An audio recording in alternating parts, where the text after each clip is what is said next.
college basketball today on SportsGrid. It is great to be with you on a Saturday morning getting set for the round of 32. We have had a fun, though not upset-full, opening 2 days of the tournament. And that feels like the story for many, especially off of a Friday, where a moneyline parlay with any favorite was a winning wager. The only upsets we were given were the 9s knocking off the 8s. The only issue is both Utah State and Iowa were favored over Villanova and Clemson, respectively, here. It's very interesting because people wonder, is this a product of NIL? That is always the worry whenever we get something in college sports that we're not a big fan of. It's the big bad boogeyman, the big bad bag, right? For those of you, though, who were out there watching the conference tournaments, I know that the favorites weren't coming in at a high rate. 3 schools jumped to mind. Navy out of the Patriot League, Belmont out of the Missouri Valley, and Yale out of the Ivy.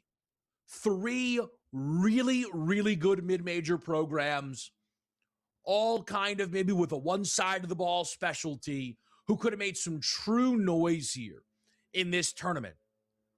But those are one-bid leagues, and they dropped the ball in their tournaments. Belmont was eliminated somehow in a 1-8 in the opening round. Yale with a very tough blow to Penn at the buzzer. The game forced into overtime. They just couldn't battle back, and they couldn't handle business. We saw Yale end up going out in the NIT, right, where they were at home against UNC Wilmington, and a Navy group who were eliminated on a buzzer beater by Boston, a team they were much better than, and they would have handled business against Lehigh, who ended up being a 16 seed. The Patriot League ended up putting a 16 seed in. Again, that was a conference that thought they had someone really dangerous here. And when you look at the spreads that we were seeing for these games, it's a little bit less surprising, isn't it? We saw the biggest spread in, 30 years? With Florida against Prairie View A&M laying 35.5, 36.5. Well, turns out that wasn't enough. 114.55, my goodness. Didn't even feel that close. Florida closed the first half. The game was 15-15. At that moment, Prairie View A&M had made 5 threes. Florida had made none. You thought, well, that's not sustainable. It was a 45-6 run. 45-6 run by the Florida Gators. Monsters. But it doesn't mean the tournament's ruined. And I actually think what you end up with, and people will see this over the next 2 days of action, right? You will see the rewards are good, exciting, close matchups. We don't always get 1.5 point lines in the round of 32. We get it today. Nebraska, Vanderbilt, can't wait. We don't always get a 3 versus 6. We've got it. It's Michigan State. It's Louisville. How about the Sunday slate? Kansas, St. John's, just like everybody wanted. Fantastic. Close line, Virginia, Tennessee. Excited about it. Bama, Texas Tech closes out our round of 32. So I think it's important to let you know that here on College Basketball Today, not all hope is lost for the state of college basketball. And the beautiful thing is, we can still get involved with these games in different directions. We can try and find some value on these totals. We can try and, play a dog plus the points. Furman covered. They didn't win. That's okay. I'd have killed for my guys from Queens, not real Queens, but Queens nonetheless, to cover a number against Purdue. Braden Smith with the performance of his life, it felt like, against Queens. Hope you didn't waste that one too early, pal. Purdue now in the round of 32 on Sunday is going to play Miami. Should be a good game. Shout out Miami, the only school from the ACC who covered themselves in any type of glory in round number one. The only ACC team to cover a number. Only ACC team to cover a number in round one. And most of the seeding for the ACC didn't even make any sense, right? Why was UNC a 6? What? Three-seeded Virginia won. Yeah, they're a dog to 6-seed Tennessee. Still don't really know what SMU was doing in Dayton. Still can't figure it out. They got dropped by Miami O. We saw Texas get on a little bit of a run. They started by beating NC State. And then you've got the Duke Blue Devils, who have completely relinquished their status as favorites. The Duke Blue Devils were the number 1 overall seed, the top team on the sports books, number 1 team on KenPom. No more. They've been jumped by Arizona. So first time in a long time, they are now not the number 1 team on KenPom. I guess first time since they beat Michigan, which feels like, a little bit ago. But more important than that, national championship odds. Arizona, the favorite at plus 360. Michigan, checking in at about plus 380. And Duke is at 5-1. A gap now. A real gap for the Duke Blue Devils, who did win, but also were on the wrong side of history against Siena. The first ever number 1 seed to trail a 16 seed by double digits at half. And for Duke, I don't think people are going to be super willing to chalk that up to, hey, they weren't focused. It's the tournament. Because people were already, I felt, keeping Duke a little bit at arm's length due to the injuries. This team is missing not 1, but 2 starters. Siena did something that I think feels a little silly, but hey, it's the Siena Saints. You probably only can play so many guys. Well, they only played 5. They only played 5. You know what? That was just 2 fewer than Duke played. Duke only had 6 guys play 10 or more minutes. The Boozer boys each shared a minute on the bench. That was it. They needed all 39 from both Boozers to win this basketball game. And that's exactly what Duke did. Is Patrick Gungba going to be this much of a difference maker? We think he could be back today against TCU. Caleb Foster, if he can even return, is he that much of a difference maker? I'm not so sure. It's an interesting position as someone who was not in full throat belief of Duke coming into this tournament. They were deserving of a 1 seed, obviously. Probably the number 1 overall, even at that. They're the best player in the country. But I didn't love what was behind Cam Boozer. And to shrink that with those injuries, it stood out a little bit more in the game against Siena. So, hey, maybe we didn't get a ton of upsets day 1, day 2. But we ended up with a new national championship favorite in Arizona. In not even just Michigan, in Arizona, due to what we saw to start this tournament. We are going to knock it all out, folks. I just wanted to take the chance to set the stage here. We are so excited. Coach James Young is here as well. It is a college basketball today on SportsGrid. We'll be right back.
Okay, back at the right here on SportsGrid. Kevin Walsh, Coach James Young. It is college basketball today. JY, man, so much to get to. We're going to preview the round of 32 for everybody here, but there's a couple of items I feel that we have to talk about through Thursday and Friday. We'll go through them a little bit quicker. I want to ask you this. We saw how Duke looked. We got into that a little bit. Michigan started a little bit slow, but we also saw a Gonzaga team, right? Kennesaw State, wasn't amazing. Vanderbilt was in a battle here with McNeese for a while. I know we weren't upset full, but some of these teams showed themselves favorably. When you think about some of the high seeds that we saw on Thursday, Coach, who really caught your eye? Yeah, there's some teams that play well. Michigan State looked really, really good. I think that's going to be an interesting game with them today. And Louisville, listen, Duke did not look right. And it was like you kept saying, like, okay, all right, it's coming. And then it kind of didn't come until really, really late. I think Ngangba and definitely Foster hurts Duke because of the lack of depth. And you said it best last segment, only playing 7 guys. Folks, they can't do that today versus TCU. A TCU team that if you play slow, that works absolute wonders for a team like that. So to me, that is something to look at. When you look at St. Louis, Michigan, I'm going to tell people right now, people are going to zig, I'm going to zag. Everybody's looking at that 161.5 and saying, whew, here we go, track meet, up and down. And then I'm like, all right, let's see. St. Louis, 6 out of the last 8 opponents scored under 80. Michigan, last 2 over 80, or before that, 5 out of 6 below 80.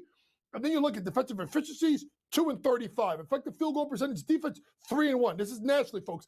Defensive rebounding percentage, 49 and 40.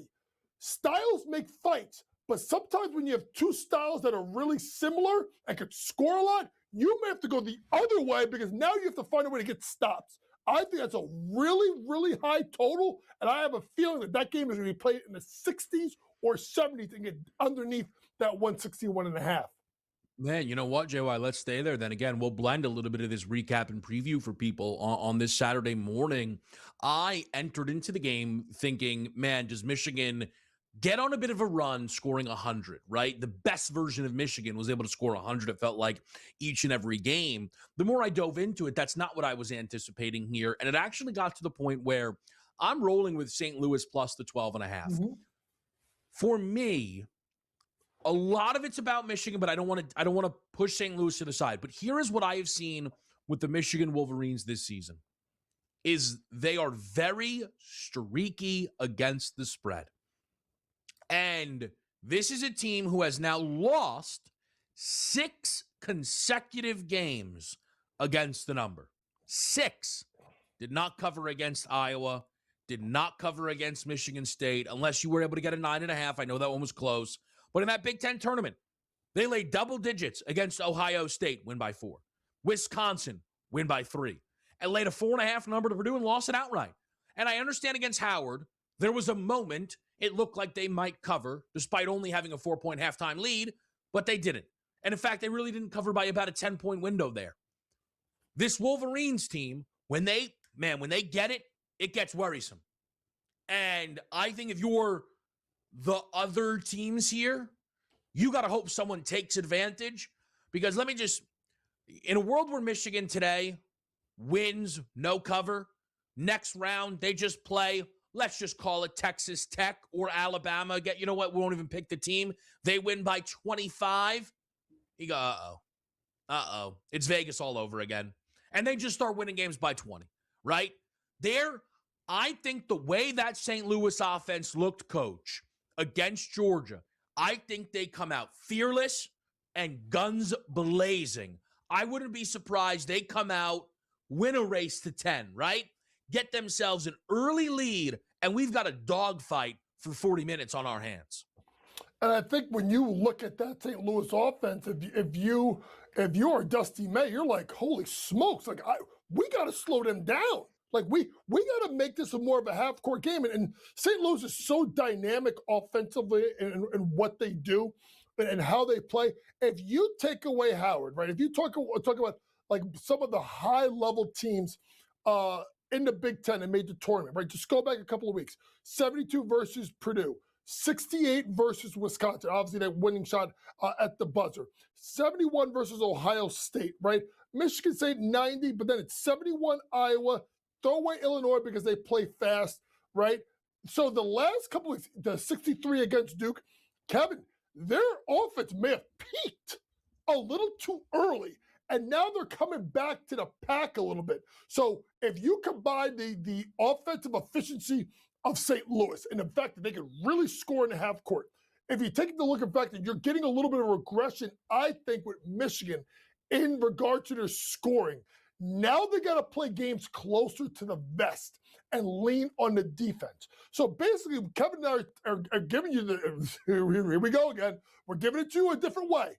Look at this way with Michigan in regards to them not covering the spread, but slowing the game down and go under 161.5.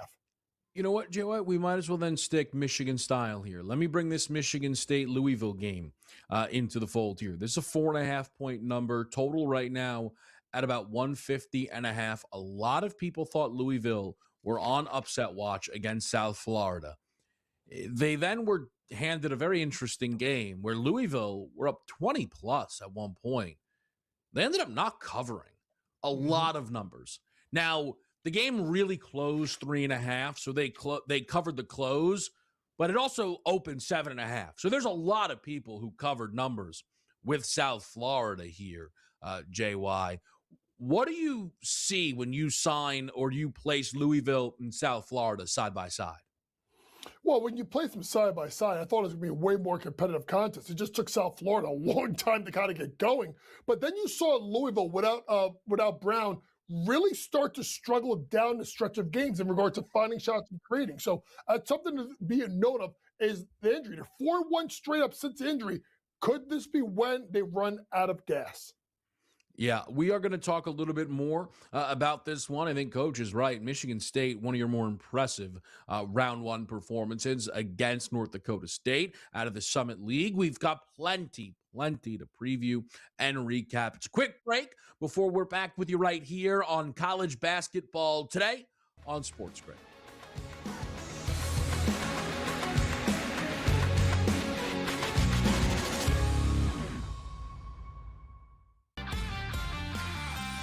It's not sustainable.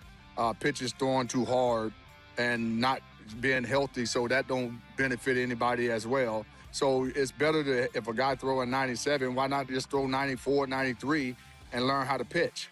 And then you can last longer. So it's more about keeping the product, on the field and being on a consistent basis. Outspoken with Dan Cilio. Only on SportsGrid. About the expansion stuff. Yeah, but doesn't it make a lot of sense, Kevin? So but it's 28-29. He's already talked about, I'm playing in the Olympics in 2028. Retirement isn't on KD's mind right now. Play in the Olympics in 2028, and then the 2029 season, play where it all started, baby. Seattle. Game time decisions. Only on SportsGrid. If you could argue UConn's more overseeded than, like, the idea that UConn was battling for a 1 seed, quite frankly, never made any sense to me when you look at where their metrics were stacked. UConn will be great as long as they don't play St. John's, apparently, in the tournament. They're good to go there. But you put them at a 5, Kevin. Now here we go again, like last year, Bill Self versus Rick Pitino. The early line. Only on SportsGrid. Major League Baseball announced yesterday that they will be having a partnership this season with a company that we've come to be very familiar with over the last 6 months. Polymarket is the exclusive prediction market partner of Major League Baseball and the only platform allows to use teams, logos, and marks. Representing the latest pro league to embrace the prediction markets. Newswire. Only on SportsGrid.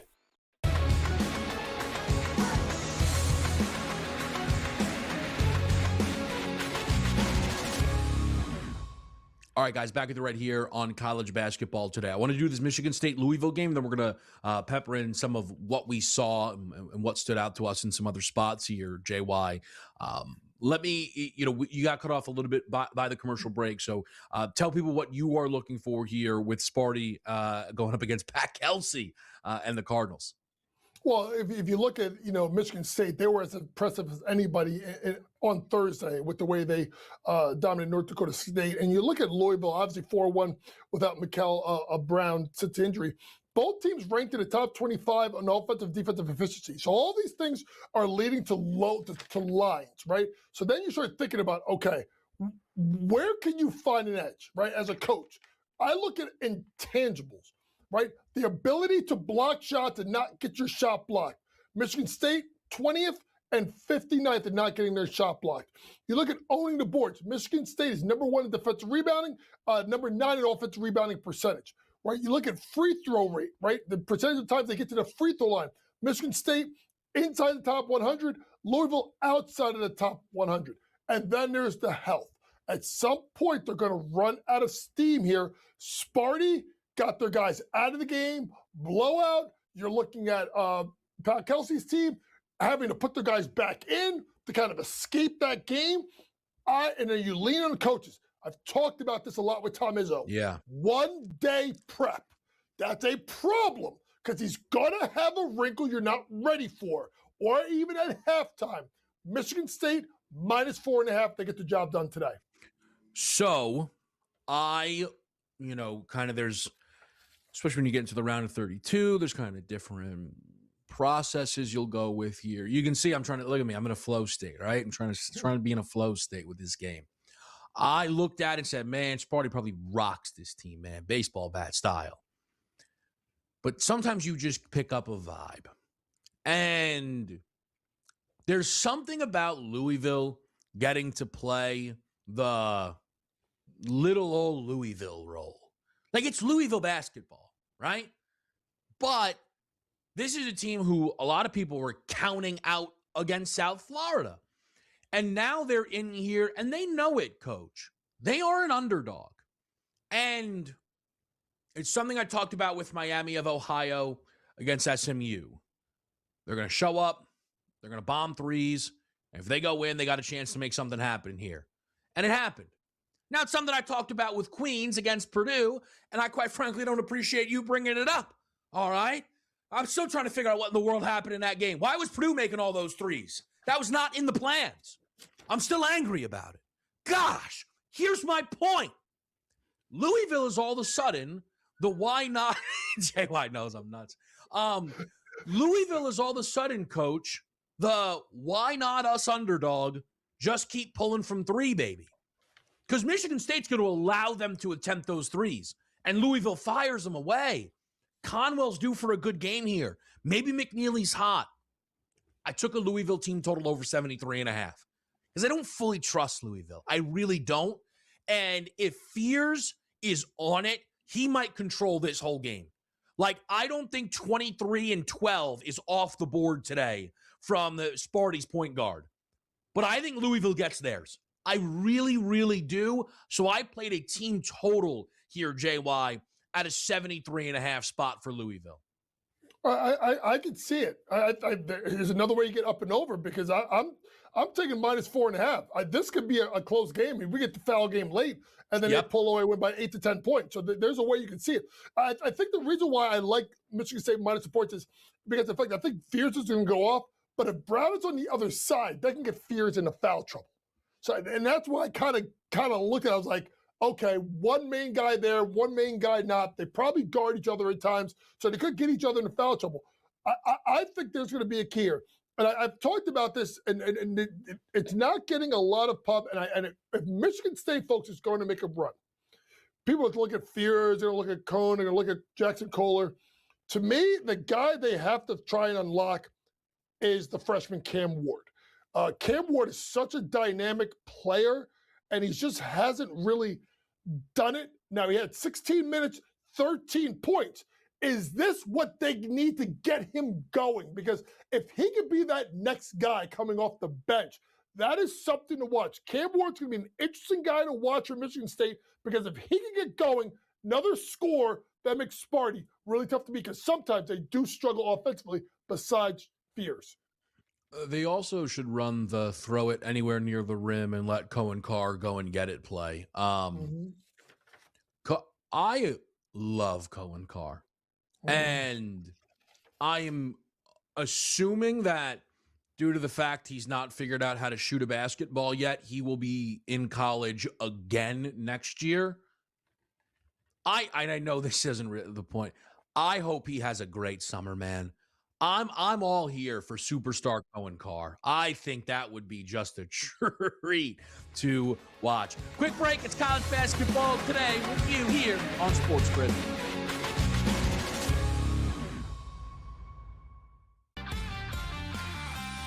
It's not sustainable. Pitches throwing too hard and not being healthy, so that don't benefit anybody as well. So it's better to, if a guy throwing 97, why not just throw 94, 93 and learn how to pitch? And then you can last longer. So it's more about keeping the product, on the field and being on a consistent basis. Outspoken with Dan Cilio. Only on SportsGrid. What about the expansion stuff? Yeah, but doesn't it make a lot of sense, Kevin? So but it's 28-29. He's already talked about, I'm playing in the Olympics in 2028. Retirement isn't on KD's mind right now. Play in the Olympics in 2028, and then the 2029 season, play where it all started, baby. Seattle. Game time decisions. Only on SportsGrid. I wonder if you could argue UConn's more overseeded than, like, the idea that UConn was battling for a 1 seed, quite frankly, never made any sense to me when you look at where their metrics were stacked. UConn will be great as long as they don't play St. John's, apparently, in the tournament. They're good to go there. But you put them at a 5, Kevin. Now here we go again, like last year, Bill Self versus Rick Pitino. The early line. Only on SportsGrid. Major League Baseball announced yesterday that they will be having a partnership this season with a company that we've come to be very familiar with over the last 6 months. Polymarket is the exclusive prediction market partner of Major League Baseball and the only platform allows to use teams, logos, and marks, representing the latest pro league to embrace the prediction markets. Newswire. Only on SportsGrid.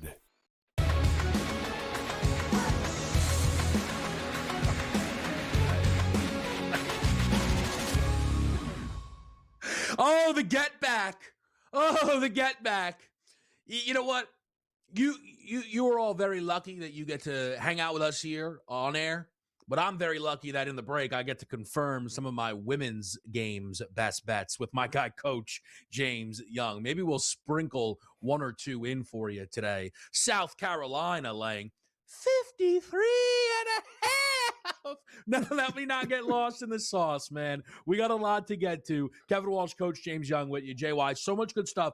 We didn't recap everything, okay? We didn't get to recap everything. I'm going to throw 2 items at you. We're going to look at Sunday a little bit. I want to start with what Kentucky did against Santa Clara. Now, people are understandably hard on Mark Pope. It's Kentucky basketball. I think he would welcome the standard that he is being held to, right? And I though thought Santa Clara would win that game. So when it looked like Kentucky wasn't going to win, right? Well, that's disappointing. I kind of understood it. I think this is a good Santa Clara team. But this Kentucky team did what they've done all year. And they're not supposed to be scrappy fighters. They're supposed to be a well-paid, high-octane national championship contender.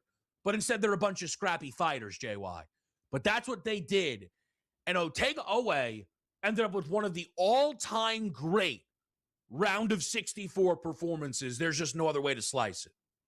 I mean, when you talk about a guy that's 35 and 7 and 7, or 35, 8 and 7, Kevin, accounting for 40% of their team's points.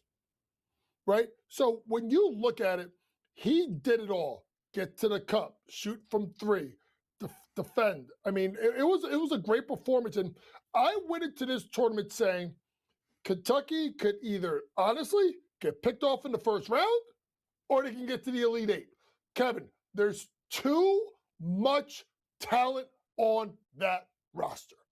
And at some point, guys are going to start to lock in. And that's what I thought. I thought not just the play of away. I thought Diabate and Garrison were absolutely fantastic. I thought they were fantastic. And the way they defended, those guys having 8 and 7 rebounds each, both giving you 17 and 10 points. That's the other thing. When you get to March, your guys have to be your guy. Your main dude, your take it away, it's got to be able to take it away. But you got to get some of the ancillary guys to kind of raise their game up a little bit. And Diabate and Garrison being juniors, they're not naive to this, right? So to them stepping up and with what's going on with Jefferson and Iowa State, that is such an intriguing matchup that we have in the round of 32.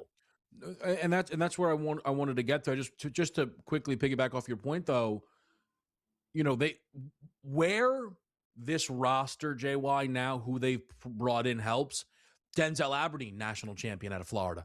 Mo Diabate, a Final Four and Elite Eight run with Alabama, right? You bring back Grant Garrison, who made that Sweet 16 run with you last year. So now all of a sudden, you're a veteran group who's tournament tested. And I think you saw that yesterday. You play an Iowa State team who didn't look like they were missing their best player, 108-74. I mean, and the 108 almost feels disappointing with what we like. It felt like they were going to score 120 in that game at points. It was just so dominant. But man, losing a player of that skill level, coach. It's early, right? But it's a 4.5 point number in favor of Iowa State. I have a little bit of a feeling that when they officially confirm Jefferson misses that basketball game, it drops down and things are going to start to get a little bit more interesting here. But I want to pick up, Coach, another 2 seed who I thought has to be pretty pleased with what they did in round number 1 because they left no doubt. But they are not playing any type of joke just because they got a 10 seed.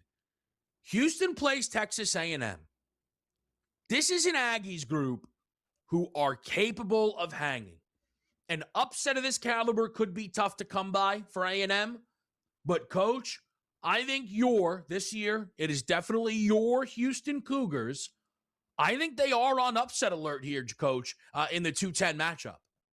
Well, Texas A&M has more than enough firepower to keep this game close and steal it. And anytime you look at Houston, let's be honest, they are a couple of guys in foul trouble away from being in trouble.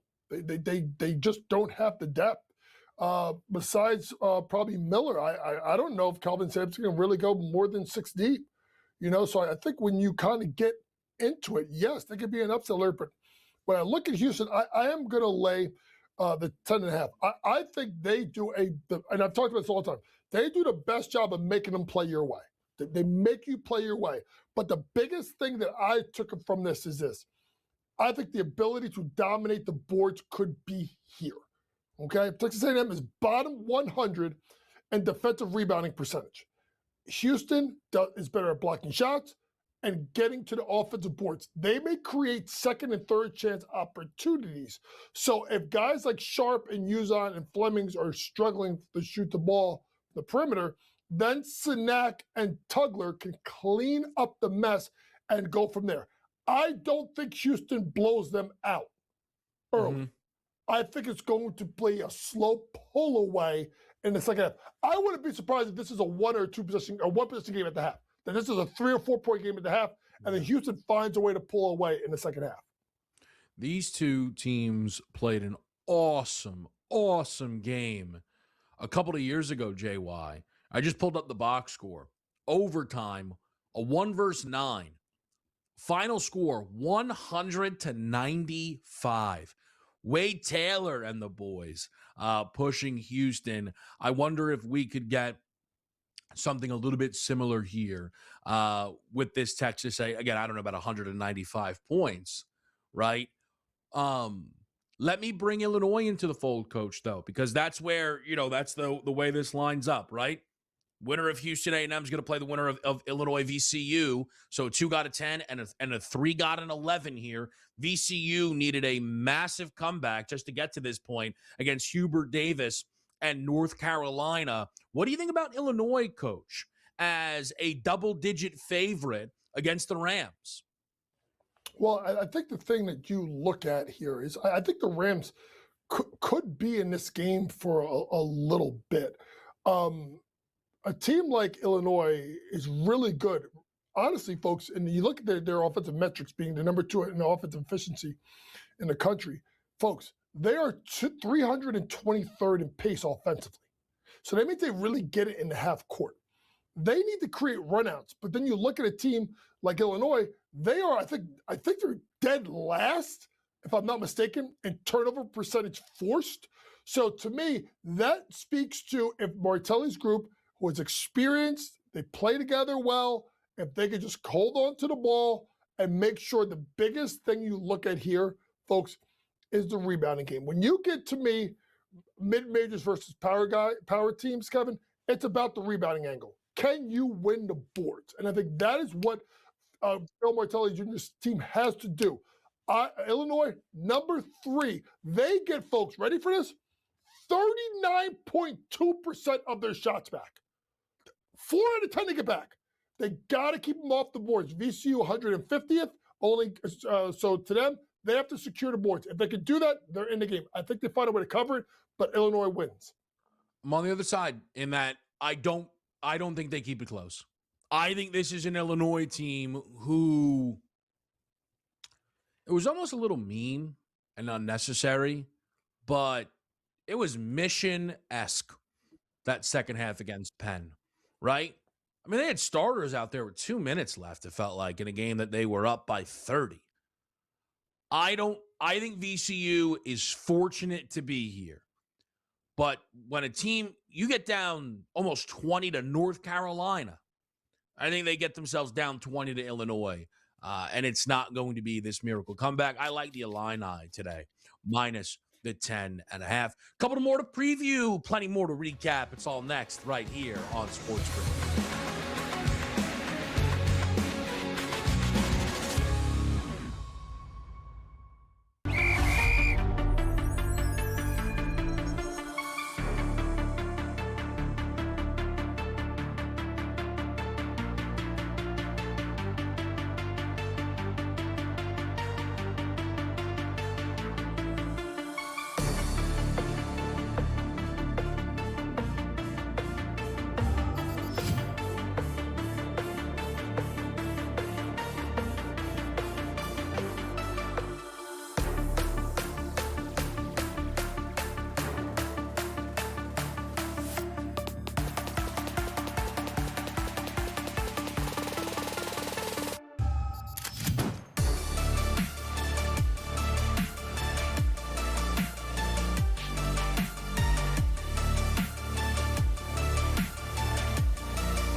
College basketball today, man. We're flying here on a Saturday morning. So great to have you with us on SportsGrid. Coach, I want to throw a couple of results at you, okay? What you took away, because these were important spots. I want to start with this. Miami of Ohio. They got here. They got here. And, then they played an SEC team who's probably better than a 6 seed in Tennessee, and they got 20-pieced. Offensively, they didn't have it. And I think the story is probably it was a bad matchup.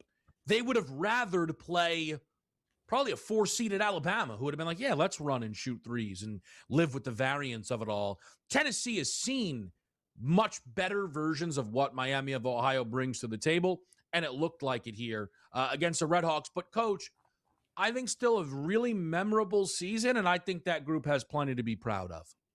Yeah, I mean, listen, a memorable season, you can't take away what they've done and what they accomplished. But when it got down to it, Kevin, they played some grown-ass men. I mean, they got no one over 6'9" at Miami. And I'm talking about like 6'9" and unathletic. And you're going against 6'11" Felix Okpara, 6'11" JP Estrella, right? Nate Ament, who really, I don't even know what he was doing, but he's 6'10". Right, and even the guards, even though they're smaller, and Gillespie and Bishop Boswell, they're athletics too. So it's one of those things where they finally met a team that can just throw dudes at them, and that's nothing to take away from what Miami of Ohio did. But I also go back to what you also said. Tennessee is not a 6 seed. I don't know how they got to see that low. They have experience. They have coaching. They can kick your you-know-what in the rebounding game. And if Gillespie gives you 29 and 9, good luck and duck and think you can beat them. They are a very interesting team. And I'm telling you right now, that matchup, that 6-3 matchup, I'm telling you right now, I am heavily leaning Tennessee right now. Yeah, that'll be a really fun one to watch. The quick note for Tennessee, I don't know what's going on with Nate Ament. Don't know what's going on. It's the kind of game he should have had a lot of success in. He only played 18 minutes. He did not score a point. I do not think Jacoby Gillespie is enough to carry this team, on a deep run here. He was enough, certainly, to beat Miami of Ohio. But Nate Ament, if he's not healthy, I'm not sure. Something to watch. In the SEC, JY, Bama, people thought could be on upset alert due to not having Aiden Holloway. They were down 10, and they won the game by 20. LeBaron Philon was sensational in the second half. Sharp people were betting his live props. Really, wow. Coach, but what did you think about Alabama going out here and playing this game without Holloway, still getting to 90, and really I ended up winning by 20? I'm not shocked. I mean, I took their team total over 85.5, and I mean, let's be honest, I was sweating bullets, the way they came out in the first, 15, 16 minutes of the game. But they have such a dynamic offense, where they can just score and score at will, and they can get downhill. And I thought, honestly, I think them not playing Holloway and deciding this a couple of days ago I don't want to say got the distraction out of the room, but I thought it would have been really bad if they tried to play this kid. I thought it would have been such a bad look for Nate Oates that it would have been such a distraction. So you put Philon and put him at the point of attack, but you got other guys. Whitesell was good. Taylor Bowen, I saw him against St. John's being an extreme difference maker. They got guys. At the end of the day, Nate gonna do what Nate gonna do. And they're gonna run it up. They'll get down. They'll come up. They'll go on runs. But you got to give them credit. I don't think they can win a national championship that way. But, man, are they exciting to watch. And they are literally a snap of a finger from going on a big offensive run. No doubt. I'm going to bring in two teams we saw last night, and I think a lot of people's most anticipated round of 32 game. We're going to get to all the games we haven't got to. We'll re-rack all of them. Best bets. Trust me, Coach, and I know how to do a rapid fire. Don't you worry about it. Best bets, 3-man. We got the whole thing covered for you, okay? Everybody, when the bracket came out, said, oh, my goodness, are we going to get a 4 versus 5 Kansas versus St. John's? Yes, we are. different paths, though, to get here. St. John's was up 20-3, and Pitino was ready to cut his whole team. He wasn't satisfied. Kansas was up 26, and then somehow only won by 8. You take it where you want, Coach. Did something stand out to you a ton from one or both of those results, or are you just ready to break down and bet that this matchup between these two teams on Sunday? This is the most anticipated matchup of the second round of the NCAA tournament. I don't think it's even close because of the star power on the bench and the star power on the floor. By the way, shout out to the AP for not putting Zuby Ejiofor in one of the 3 All-American teams. I think that's absolutely criminal. But when you look at the way St. John's, you were wondering how St. John's was going to act and behave and their focus level. Pitino probably cursed that team out in practice, in film, in the meal, on the flight, before bed check-in. He did it all to that team. They came out like gangbusters, and it really sets up an intriguing matchup in regards to how does Rick deal with Darren Peterson. It may be a lot of throwing a lot of guys at Peterson and make him work, but you have a really dynamic matchup, and the matchup to be looked at is, can Flory Badunga slow down Zuby Ejiofor? If Zuby plays the way Zuby's capable of, and Badunga, who did not play well in the first round, does not bring it, then I think Kansas could be in trouble. I have, expected to play Kansas here. I love my bounce back spots, and the fact that Kansas closed horrifically and the fact that St. John's got that big bad 20-3 lead, I think I'll ultimately be on Kansas within this game. The thing that I cared the most about is, and this is very selfish, it's NBA Kev. Darren scored 28, and we get another Darren game. And we were robbed of Darren Peterson versus Cam Boozer because Darren didn't play in the game. Like, we have the Darren Peterson isn't healthy enough to finish a game, to play a lot of the game, and then didn't even play. That was one of the didn't even plays. I do want that opportunity for those guys to share the court because the half of Peterson Dybonsa is one I still remember. Let's rapid fire. Everything we've got for you on a Saturday after the break on SportsGrid.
Let's jump right into it, man. Kevin Walsh, Coach James Young, we are so happy to be with you on this Saturday morning. Let's do best bets here, JY.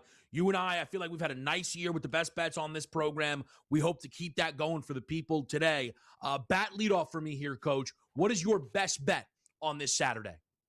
My best bet is going to be Gonzaga team total over 76.5 versus Texas. You look at a Gonzaga team that really was terrible, 318 from the three-point line versus a team in Texas that does not cover the three-point line well.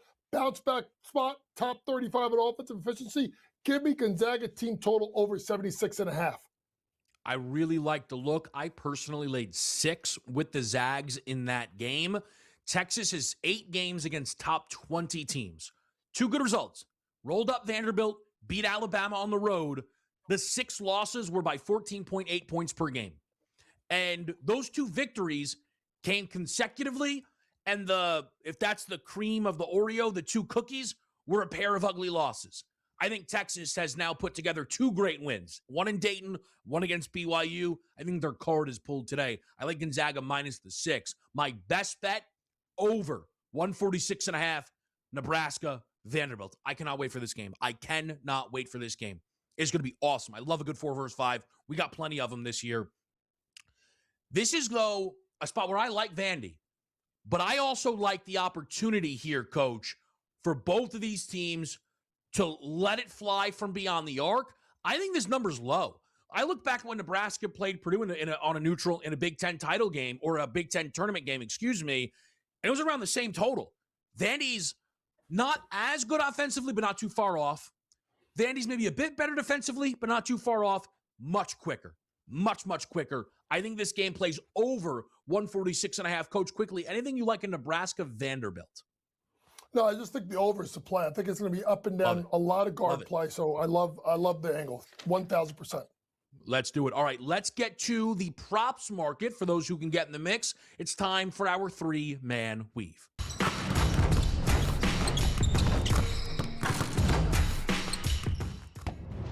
Only 2 of us. It means we call on the team in the back to help us out and find a third. I love where they're looking here. That's Morez Johnson for 8 boards. Morez Johnson is looking today for his first miss of the tournament, Coach. He was dominant. I know it's Howard, but man, you shoot 100% from the floor. You've got my respect. And you've got a guy, similar look here, similar market. What's the story for your 3-man weave? I'm going with JoJo Tugler. You can get 7+ rebounds or 7.5 rebounds. Go shop around. Different books are giving you different things. He is 35th in offensive rebounding percentage versus a team that's bottom 100 and offensive rebounds allowed per game. And if you think about it, he's the true X factor. Stay out of foul trouble. Sinak on the outside. He gets to the inside. They may struggle early. Tugler gets secondary shots. Tugler over his rebound prop. Okay, I don't mind that look at all. You guys know I'm going to be on Texas A&M in that basketball game. I do think the Aggies are even live, certainly to cover that 10.5 point number. I'm just going to that bad man, Darius Acuff. Went under his number against Hawaii, barely. I don't think it happens here against High Point. Hawaii can guard it a little bit. Give that team some credit. This is one of the worst defenses Acuff has played in a while. And when you look at some of the defenses in the SEC that are outside of the top 100, Oklahoma, yeah, here's 37. Thanks for coming. Auburn, yeah, here's 31. How you doing? LSU, 28 spot, no problem. Next.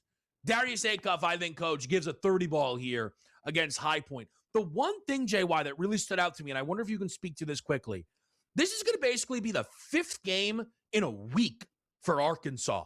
Deep run in the SEC tournament. This is just High Point's 2nd game. They had a lot of time off in between their conference tournament here. I wonder if there's a just stamina advantage a little bit for High Point in this game. Nah, they'll be ready to play. Kyle's crew's going to be ready to go. Listen, folks, I'm going to kind of piggyback on Kevin real quick. I like the team total over for Arkansas. I'm going to do it again. I played him first half last game. I'm going it again. This team, High Point, will struggle to guard, and I think the coach kind of running his mouth post-game is going to have Cal's attention. They will jump them and jump them early. That is true. But then again, Cal will be like, High Point, so Hurley did it last night. Hurley did it last night where they beat Furman. He goes, I don't know how we play those guys. I mean, that's not a 15 seed. Okay, Dan, what are they, a 14 seed? Cut it out, Dan. These guys are nuts, though, man. These legends of the game. Duke TCU, coach. This is going to be one, everyone's going to be involved with here. Sienna had them on upset watch. Legitimately. Are they on upset watch here today against TCU? They're not on upset yet. In a way, yes, but it's more because the game's going to be slowed down. I'm going to go under 139.5. Both teams top 20 on defensive efficiency. TCU can guard really well and slow the game down 66-64 versus Ohio State. I go under 139.5. I hate to see us end the show on a disagreement. But you know what? I get it. I'm just trying to buy low on a low 139 and a hook here. I see the vision, though. Coach James Young, Kevin Walsh, college basketball today on SportsGrid.